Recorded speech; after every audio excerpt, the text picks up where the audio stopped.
এজন্য আল্লাহ বলেন আল্লাযী খলাকাল মাউতা ওয়াল হায়াতা লিয়াবলুয়াকুম আইয়ুকুম আহসানু আমালা। আমি আল্লাহ সৃষ্টি করেছি মৃত্যু আর জীবন। বান্দারে জীবন মৃত্যুর মাঝামাঝি যে সময়টা দিয়েছি 30 40 50 60 বছর, কেউ জন্ম নিয়ে মারা যায়, কেউ 10 দিন থেকে মারা যায়, কেউ 10 বছর থেকে মারা যায়, কেউ 40 বছর থেকে মারা যায়, কেউ 50 60 100 বছর থেকে মারা যায়।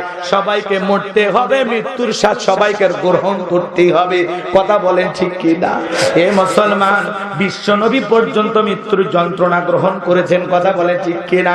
প্রত্যেকটা নবী রাসূলের মৃত্যু হয়েছে। কথা বলেন ঠিক কি না? ভালো করে বোঝার চেষ্টা করবেন। নবী মুসা আলাইহিস সালামকে বলা হয়েছে মৃত্যুর যন্ত্রণা আপনার কাছে কেমন মনে হয়েছে? হযরতে মুসা আলাইহিস সালাম ডেকে বলেন, জ্যান্ত ছাগলের গা থেকে চামড়া খসাইলে ছাগলের যেমন কষ্ট হয়, তার কাছে মৃত্যু, আমার কাছে তার চাইতে মৃত্যুর যন্ত্রণা আরো বেশি কষ্টকর মনে হয়েছিল। এই জন্য বাজার ওই মৃত্যু আসার আগে নেক আমল করার দরকার আছে না নাই? যার আমল ভালো তার মৃত্যুটা হবে সুন্দর। সন্তান যেরকম মায়ের স্তনে দুধ পান করতে করতে ঘুমের মধ্যে চলে যায়, মুমিনের মৃত্যুটা সেইভাবে হবে, মুমিন টেরও পাবে না। বলেন সুবহানাল্লাহ। আর যদি নাফরমান বেঈমান গুনাহগার হয়, ওর রূহটা পা থেকে মাথা পর্যন্ত ছোটাছুটি করবে, এমন যন্ত্রণার মৃত্যু হবে। দেখেন না কত মানুষ পেশাব পায়খানা করে দেয়, চোখগুলো বড় বড় করে। কত মানুষের মৃত্যুর দৃশ্য দেখলেন বাজার, এরপর কি মরণের ভয় অন্তরে ঢুকবে না? যুবক রে, হঠাৎ করে বিদায় নিয়ে যেতে হবে। সকালে মৃত্যু হবে না বিকালে মৃত্যু হবে, আমরা তো কেউ জানি না। এই জন্য জেনে গুনাহ করেছি না জেনে করেছি, বুঝে গুনাহ করেছি না বুঝে করেছি, অপরাধ অন্যায় অনেক করেছি, জীবনে নামাজ অনেক কাজা করেছি। যুবক রে, শুধু মসজিদটাই যে সুন্দর বানাইলে হবে না, এই মসজিদে যারা নামাজ আদায় করবে তাদের ঈমানটাও সুন্দর হওয়ার দরকার আছে না নাই?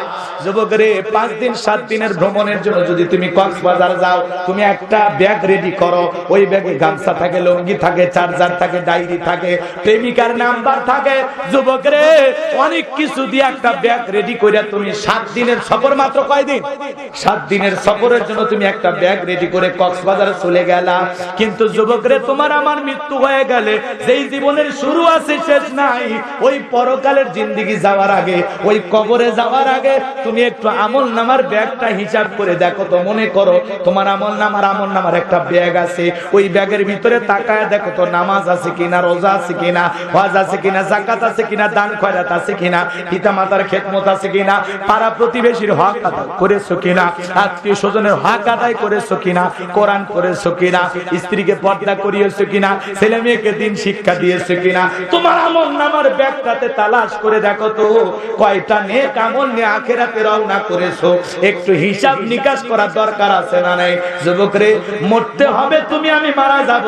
2টা মিনিট বালিশে মাথা রেখে আমি গুনাহগারের কথাগুলো একটু চিন্তা করো। মনে করো তুমি মারা গেছে, এ যুবক তুমি মারা গেছো, মনে করো তুমি মারা গেছো, তোমার লাশটা দাফন কাফন করার জন্য প্রস্তুতি গ্রহণ করতেছে।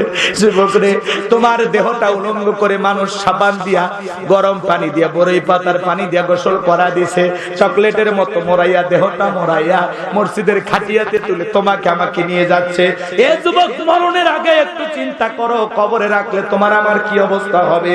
এই জন্য আসো যুবক, মৃত্যু আসার আগে নেক আমল আমরা রেডি করি।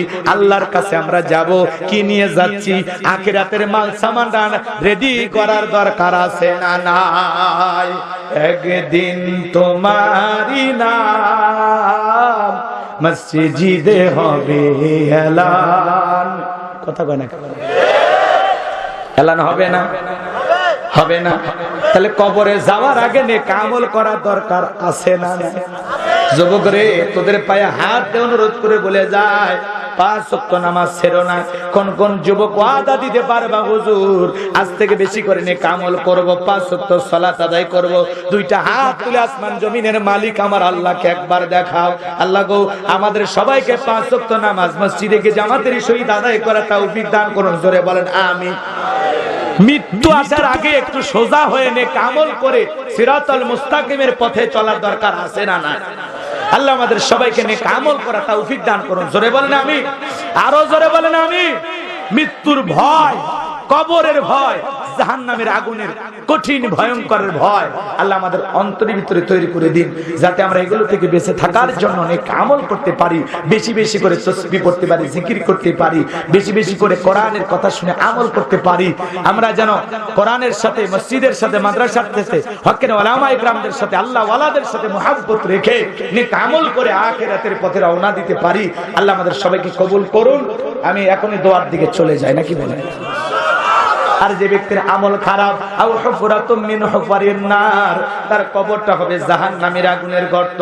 একবার যদি কেউ গুনাহ নিয়ে অন্ধকার কবরে যায়, ফামাই আমাল মিসকালা যারাতিন খায়রান ইয়ারা ওয়া মাই আমাল মিসকালা যারাতিন শাররান ইয়ারা, বান্দারে যাররা পরিমাণ অনুপরিমাণে যদি নেক আমল করো, ওইটাও তোমার আমলনামায় লিপিবদ্ধ করা হয়। আবার যাররা পরিমাণ অনুপরিমাণে যদি বদ আমল করো, গুনাহ করো, ওইটাও তোমার আমলনামায় লিপিবদ্ধ করা হয়।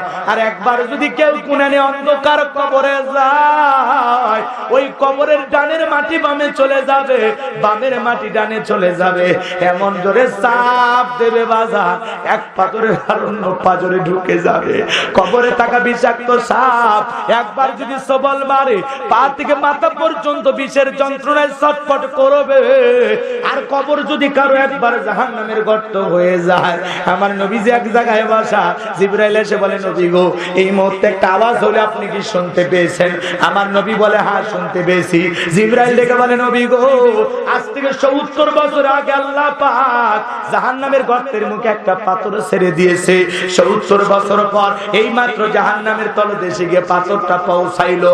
ও শেরপুরের নগরার মুসলমান, চিন্তা করেন, একটা পাথর যদি জাহান্নামের গর্তের মুখে ছেড়ে দিলে ৭০ বছর সময় লাগে নিচে পড়তে। আল্লাহ না করুক, আল্লাহ না করুক, আপনার আমার গুনাহের কারণে, অপরাধের কারণে আসমান জমিনের মালিক বেজার হইয়া একবার যদি আপনার আমার কবরটা জাহান্নামের আগুনের গর্ত হয়ে যায়, আপনার আমার বাঁচার কিন্তু কোনো উপায় নাই। ওই জাহান্নামের আগুন বড় কঠিন, দুনিয়ার আগুনের চাইতে জাহান্নামের আগুনের স্পিরিট ৭০ গুণ বেশি।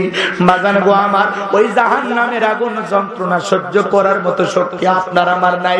একবার যদি কারো দেখে জাহান্নামের আগুন লাগা যায়, মনে হবে কলিজাটা পুড়ে ছাই হয়ে যাচ্ছে।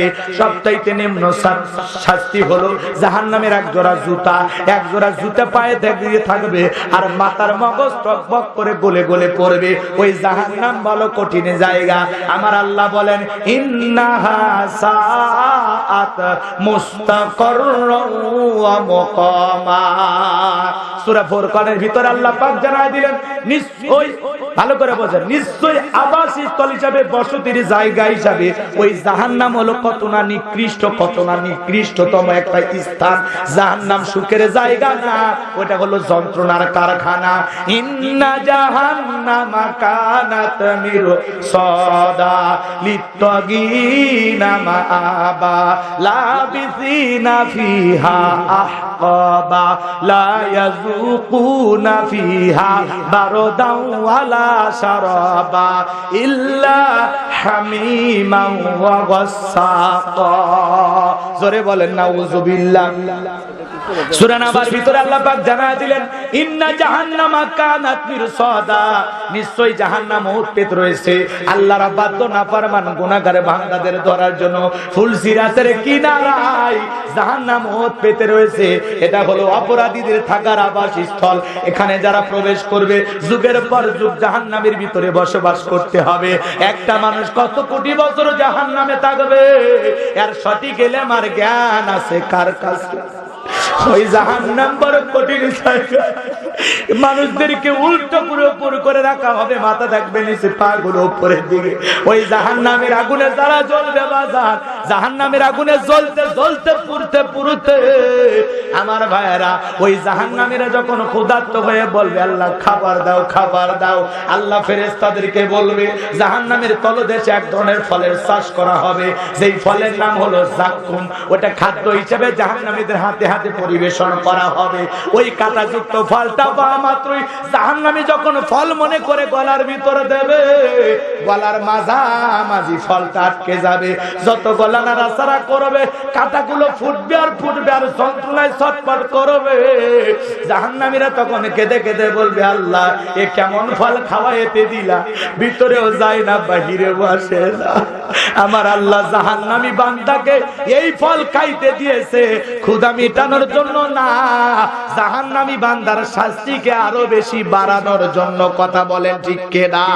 জাহান্নামীরা তখন বলবে, আল্লাহ পানি দাও, পানি দাও, আমাদেরকে একটু পানি পান করাইতে দাও।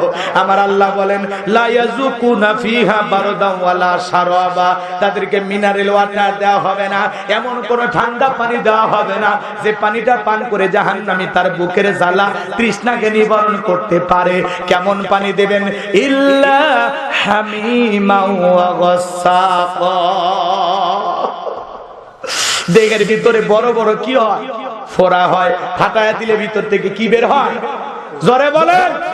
এক গিলাস খাবেন 50,000 টাকা দেব, খাবেন? কেউ খাবেন? তাহলে চিন্তা করেন, আপনার দেহ থেকে পুষ বের হয়, এটা আপনি খাবেন না। শুনে শরীরটা ঘিন ঘিন করতেছে, সি সি হুজুর কি বলেন? কিন্তু আল্লাহ কোরআনুল কারীমের সূরা নাবার ভিতরে জানায়া দিলেন, ইল্লা হামিমা ওয়া গাসসাকা, ইল্লা হামিমা ওয়া গাসসাকা। এমন উত্তপ্ত ফুটন্ত গরম পানি জাহান্নামীদেরকে পান করাইতে দেওয়া হবে, যেই পানিটা পুষ ব্যতীত কিছুই নয়। ওই দুর্গন্ধওয়ালা পুষওয়ালা পানি যখন জাহান্নামী তার বুকের জ্বালা তৃষ্ণা নিবারণের জন্য পান করবে, পান করা মাত্রই জাহান্নামীর লারি গুলিগুলো গলে গলে পড়ে যাবে। জাহান্নামীর দেহের গোস্ত চামড়া গুলো গলে গলে পড়ে যাবে। ওই জাহান্নাম বড় কঠিন জায়গা, ওই জাহান্নামের আযাব আপনি আমি সহ্য করতে পারবো না। ওই ভয়ঙ্কর কবরের আযাব আর জাহান্নামের আগুন থেকে বাঁচানোর জন্য, বাঁচার জন্য আপনার আমার নেক আমল করার দরকার আছে না নাই?